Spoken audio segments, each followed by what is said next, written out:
육군의 무인기가 헬기를 들이받은 소식 전해드렸었는데요. KBS 취재 결과 지난해 11월 같은 기종의 무인기가 추락한 이후 추가 사고 가능성이 이미 예견됐던 것으로 확인됐습니다. 400억 원을 들인 정찰 시스템에 무인기 석 대 모두를 쓸 수 없게 됐는데 군은 감시체계 공백은 없다고 밝혔습니다. 윤진 기자가 단독 보도합니다. 사고가 난 무인기는 이스라엘제 헤론. 미리 입력된 경로와 속도로 자동 이착륙합니다. 하지만 활주로에 바퀴가 닿은 뒤 우측으로 틀어 헬기를 들이받았습니다.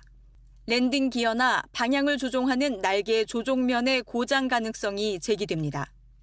그 기계적으로 움직이는 부분이 멀펑션이 생겼다. 그러면 소프트웨어는 그렇게 하라고 지시해도 그렇게 움직이지 않을 수도 있겠죠.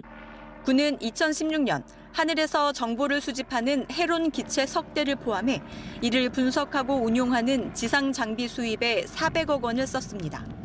그런데 한 대는 감시 장비 고장, 한 대는 지난해 11월 북한의 GPS 교란으로 추락, 마지막 남은 한 대는 이번에 소실됐습니다. KBS 취재 결과 군은 지난해 추락 사고 직후 추가 사고 가능성을 예상하고 있었습니다.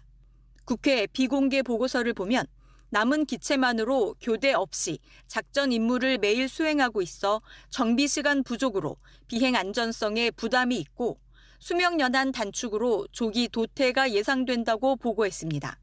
특히 마지막 한 대가 고장나거나 추락하면 작전 운용에 지대한 영향을 초래한다고 했습니다. 그런데도 군은 이번 사고에도 감시 공백은 없다고 자신합니다. 상급부대 등 다른 감시 정찰 자산을 활용하여 대북 감시를 실시하고 있습니다. 감시 공백은 없습니다.